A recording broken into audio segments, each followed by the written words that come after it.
In 1960, Jean-Paul Sartre published the Critique of Dialectical Reason, his second huge philosophical essay.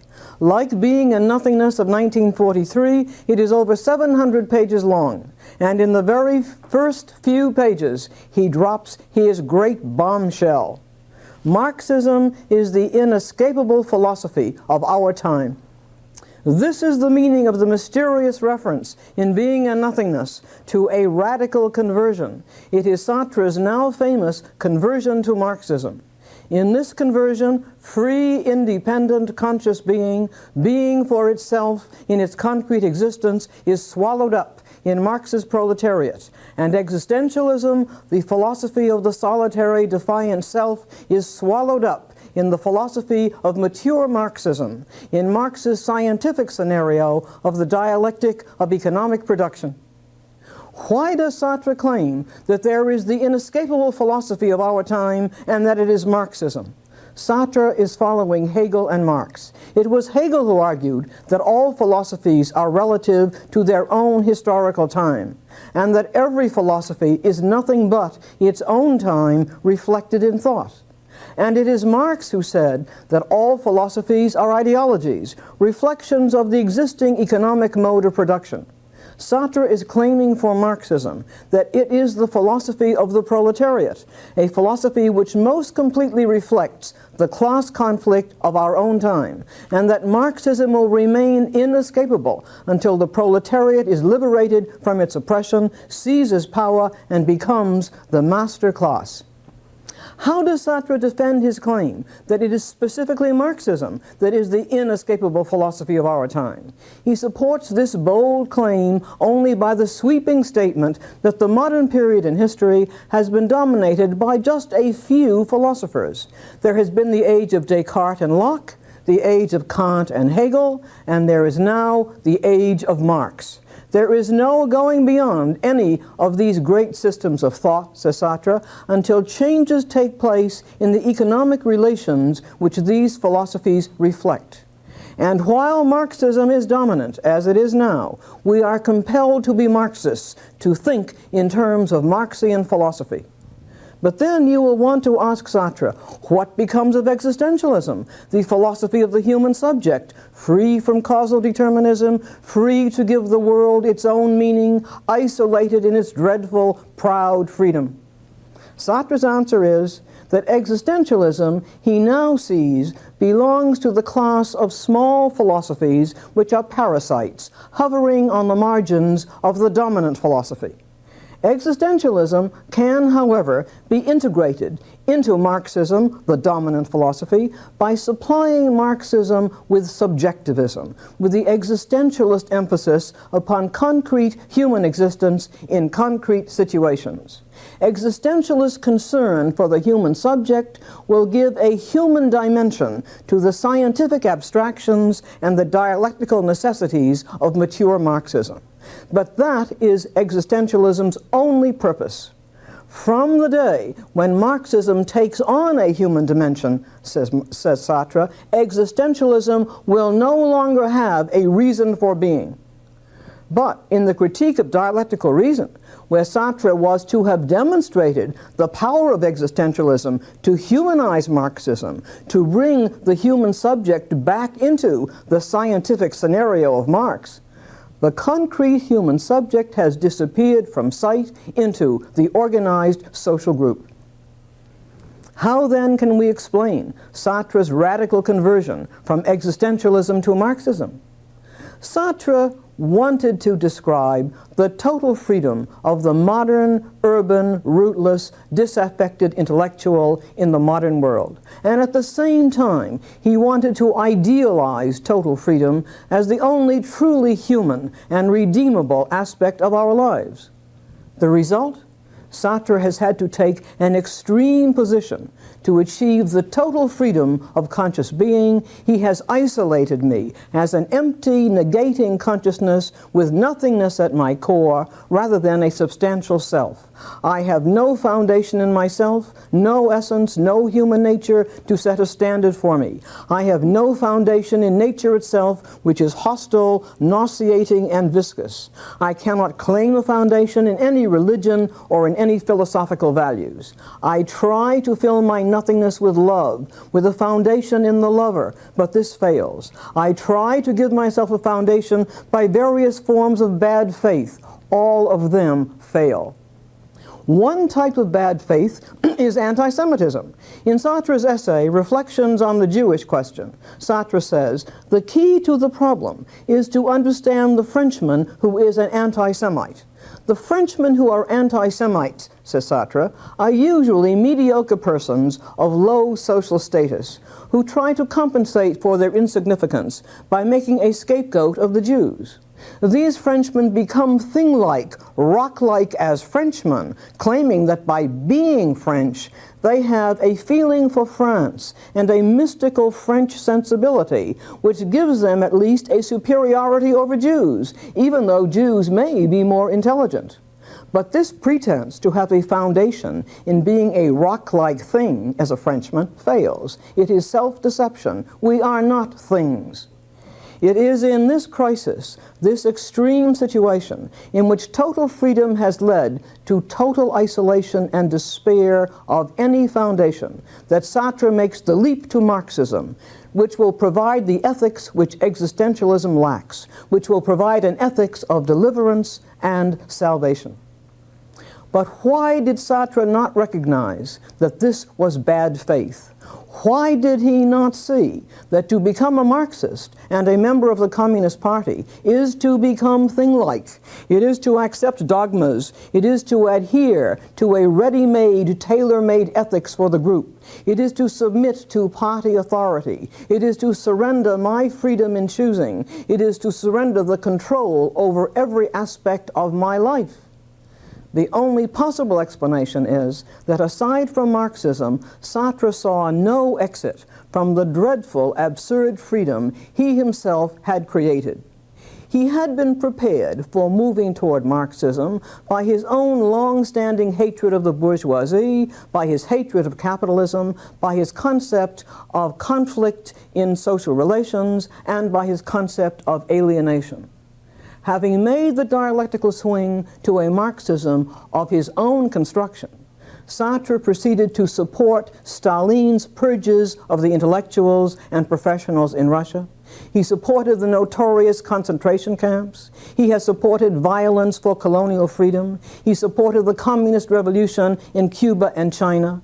He turned down the Nobel Prize for Literature in 1964 because it might appear to be acceptance of a bourgeois honor. He is passionately anti-American and presided over a war crimes tribunal in Sweden, which was set up to indict the United States for atrocities it was supposedly committed in Vietnam. But since May 1968, when the French Communist Party refused to join students and workers in a general strike, Sartre accused the Communist Party of betraying the revolutionary cause. He broke at that point with the Communist Party and said in 1977 that he is and has always been a political anarchist. And so Sartre has returned to his original posture of radical individualism. Jean-Paul Sartre must be credited with being the major voice in the development of French existentialism. But Sartre's existentialism is today more and more identified as one subtype of the broader philosophic viewpoint called phenomenology. Phenomenology is the philosophic viewpoint which was begun by the German philosopher Edmund Husserl, who gave it its name, and whose influence upon Sartre we have already seen. And phenomenology, which incorporates existentialism, is one of the two major rival philosophic viewpoints in the world today. These two competing philosophies of the present time are phenomenology, including existentialism, and linguistic philosophy. And so we turn to our last major topic in this program, and to an overview of the present philosophic scene, and to these two philosophies, and to the questions, what are the problems which command the vitality, the restless negativity, and the creative living spirit of philosophy now in our own time? To turn first to phenomenology. Phenomenology as a philosophy was founded by Edmund Husserl and continued by Martin Heidegger and by Jean-Paul Sartre in his existentialism and by many others at the present time. You have been wondering, how is the passionate psychologizing existentialism of Sartre, which we have looked at, related to the phenomenology begun by Husserl?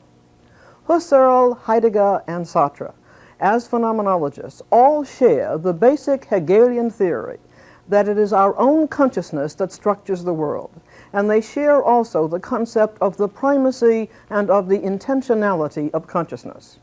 But Husserl is a mathematician, and like Descartes, he is desperate to find certainty for knowledge, and he focuses his phenomenology upon the theory of knowledge, upon the problem of how to find a foundation of absolute certainty for our knowledge.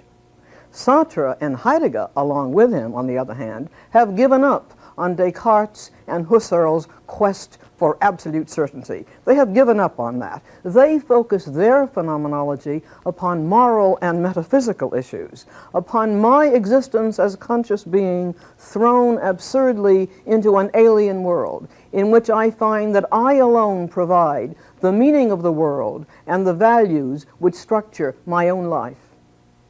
And lastly, before we leave the philosophy of phenomenology and existentialism, we should mention their influence outside philosophy, which is a considerable and growing influence upon the social sciences, especially upon sociology, cultural anthropology, and political science, and also upon psychology and psychotherapy. All of these sciences and psychotherapies are learning from existentialism and phenomenology the importance of the conscious subject and his modes of feeling, structuring, and acting in the world. They are learning to become attentive to the way in which the individual subject perceives himself and perceives others and the world, rather than looking at him only in terms of his behavior or statistically or as defined by a social system. The social scientists and psychotherapists are discovering that an important part of our knowledge of human individuals and society is understanding their ways of perceiving the world. The impact of existentialism and phenomenology upon the United States came only after World War II. But before World War II, there had occurred the impact upon the United States of another type of philosophy, linguistic philosophy, which has been described as descending like an avalanche upon American philosophy, burying everything else, every other type of philosophy in its path. Although it is now disintegrating, linguistic philosophy has remained the dominant philosophical viewpoint in the United States and in Britain since the 1930s. What was the source of this powerful philosophic avalanche? The major source of linguistic philosophy is the empiricism of David Hume, just as the principal source of existentialism and phenomenology is to be found in Hegel. It was one man who, by an extraordinary set of circumstances, was the link between linguistic philosophers working in Cambridge University in England and linguistic philosophers working in the University of Vienna in Austria. And he was also the link between the two stages of linguistic philosophy. That man was the psychologically tormented, logical genius, Ludwig Wittgenstein. Wittgenstein was born in Vienna in 1889 into a family of great wealth and great intellectual and artistic cultivation. He first studied engineering in Austria, then moved on to England to continue his studies, where his interests turned to mathematics and logic, and he became a student of the famous British logical empiricist Bertrand Russell at Cambridge University. Wittgenstein served in the Austrian army during World War I, and while he was a prisoner of war, he completed his first major work, which later was called the Tractatus Logico-Philosophicus, usually referred to as the Tractatus. In the preface to this strangely dogmatic and obscure small book, Wittgenstein announces that his book deals with the problems of philosophy, and that his aim is to show that language sets a limit to what we can meaningfully say. Language, says Wittgenstein, is meaningful only when it pictures facts for us. This viewpoint is now called the picture theory of meaning. Our statements, says Wittgenstein, are meaningful insofar as they provide a picture of the possible facts in the case. Our statements are true insofar as they provide a picture of the actual facts in the case. Statements which fail to picture the possible facts in the case are without any meaning. They are nonsensical. They are not empirically testable, and so we cannot know what they mean. And Wittgenstein, whose hatred for traditional philosophy is intense, quickly points to philosophy and says, most of the propositions and questions to be found in philosophical works are not false, but nonsensical. They arise from failure to understand the logic of our language. Nothing is left for philosophers to do but to expose the meaninglessness of previous philosophers' statements. Philosophers have failed to understand the limits of language, that meaningful language can only picture reality. Philosophers have not yet learned, Wittgenstein says, that ethics, religion, metaphysics cannot be put into words. The questions which ethics, religion, metaphysics ask, what is good? Does God exist? What is real? These questions, which strike us as deep and profound, are actually nonsensical, he says, since they do not picture any possible facts. And if your question is nonsense, then you have no question, and therefore no answer can be given, and so there is silence. As Wittgenstein himself said, with the stern, foreboding voice of a religious prophet, whereof one cannot speak, thereof one must be silent. For some time, Wittgenstein seems to have been convinced that he had solved all philosophical problems as he had set out to do. He gave up philosophy, and he worked as a school teacher in an Austrian village. He worked as a gardener's assistant in a monastery, and he designed a magnificent house for one of his sisters in Vienna.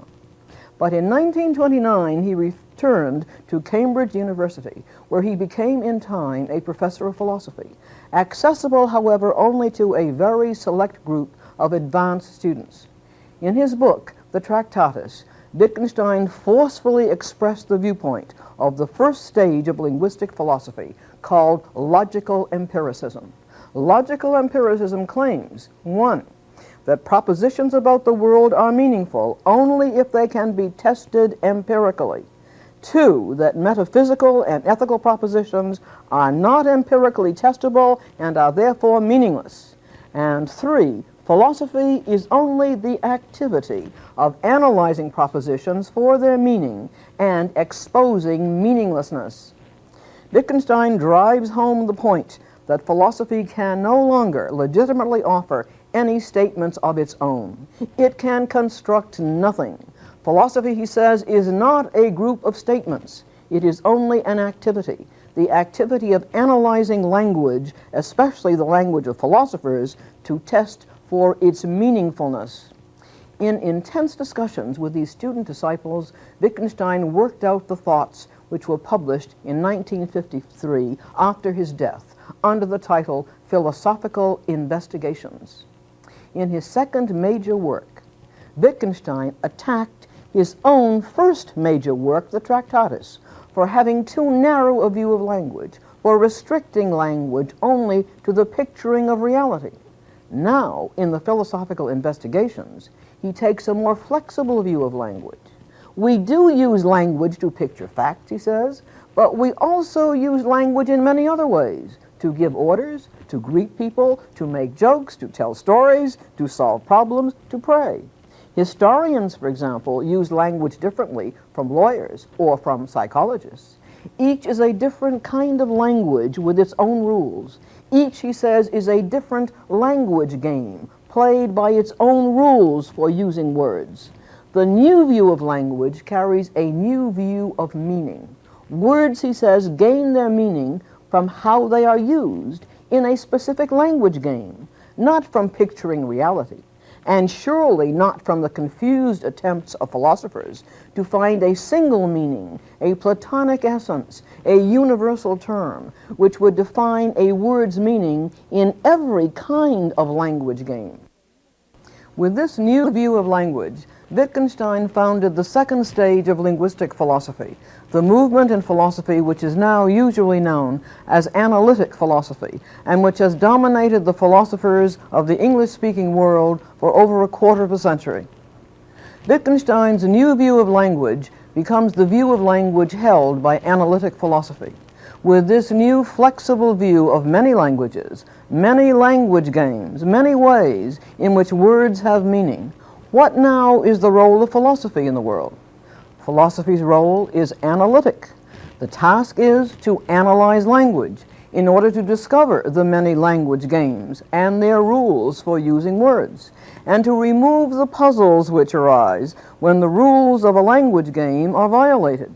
For example, you are using the word space in the language game of ordinary English language correctly when you ask, is there space for another passenger on the plane? But if you should ask, what is space? You have broken the rules of ordinary language, which does not use words in this way to signify the essence of things such as space. The philosopher's job is to sort out the different language games and to prevent the confusion that occurs when the rules of any language game are misused. When one sticks to the rules, no problems arise. But who does misuse language? Who provides the problems, the confusions, the puzzles, the tangled knots of misusing language? It is the philosophers, of course. It is the philosophers, according to Wittgenstein, who persist in misusing language. The problems which philosophers concern themselves with are only the word puzzles which trap them because they don't follow the rules of ordinary language. Philosophers look for the essences of words. They try to generalize, to unify the meanings of words from many different language games, as Plato and Hegel try to synthesize total reality. But this, according to Wittgenstein and analytic philosophy, is total confusion, a mixing up of words from many different language games, from art, religion, science, into one nonsensical hodgepodge. Philosophers' problems are not genuine problems, but only the nonsense that results from not knowing how to handle language. A philosophical problem, says Wittgenstein, has the form, I don't know my way about. Moreover, he says, philosophers have been bewitched by language, lured into using words outside the specific language games which give them their specific meanings. What then can be done with philosophy, now that it is seen to be a history of confusion, of problems which should never have worried anyone because they are nonsensical? When philosophers will have learned to use words as in accordance with the language game of ordinary everyday English, they will then no longer fall into linguistic confusions. Their problems about the world, about man and God, will be dissolved because they will not want to talk about such meaningless problems anymore. The fly, as he says, buzzing in the fly bottle will be shown the way out. And as philosophers become clear about how not to misuse language, as they become clear that they must stick to ordinary language, they will no longer be confused, and therefore they will stop philosophizing. Analytic philosophy is an activity of the analysis of language games, which will eventually eliminate philosophy. Linguistic philosophy was the avalanche that came down upon the English-speaking world after World War II, and has been the establishment philosophy since that time. Vast numbers of technical, small-scale, piecemeal analyses have been written about the logic of language and about the way words are confused by philosophers. But the problems of philosophy have not been dissolved by linguistic philosophy. It appears instead to be the case that linguistic philosophy itself is being dissolved. It is disintegrating now as its claims are under attack, as its minute technical analyses appear increasingly to be tedious and trivial. But its undoing is perhaps mainly due to the growing sense in the intellectual world that this analytic philosophy, which has pervaded all American universities, has lost touch with the vital matters of human life. It has lost touch with the things which concern us most, and it has lost touch with the sciences, the arts, politics, and history. But as for its opposing philosophies of existentialism and phenomenology, these of course do have a human dimension. But Sartre's existentialism ends in extreme alienation and nihilism, as we have seen. And Husserl's quest for certainty is a failure. And the recent work of phenomenology shows us the limitations of this viewpoint. It offers us only descriptions of the way consciousness structures the world, but it offers us no vision, no worldview, no critical evaluation of society, and no values.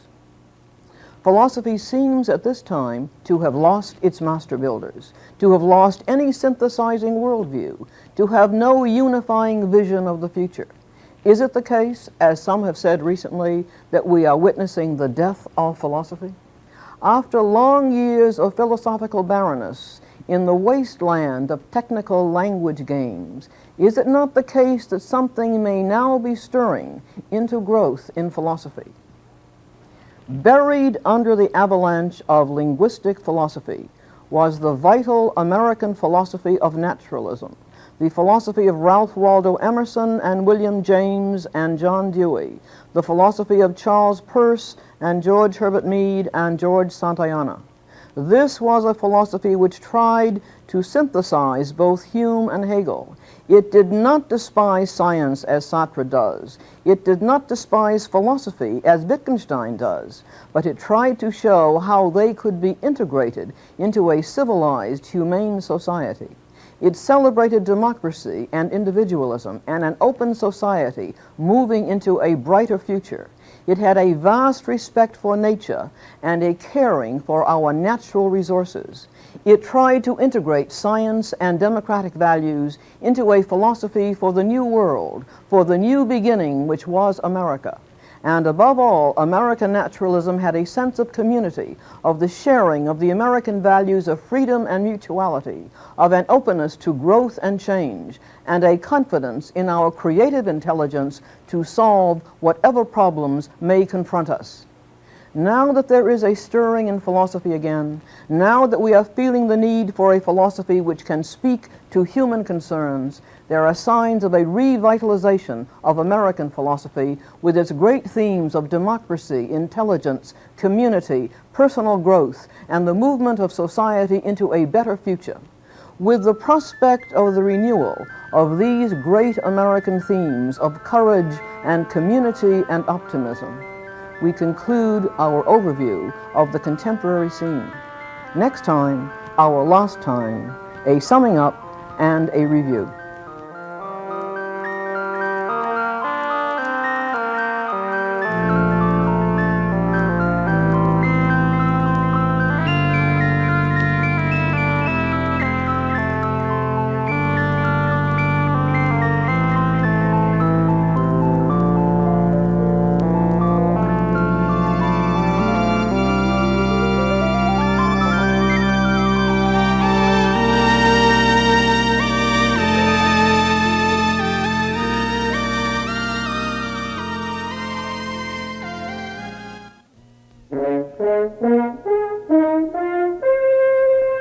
Pre-recorded in the studios of the Maryland Center for Public Broadcasting.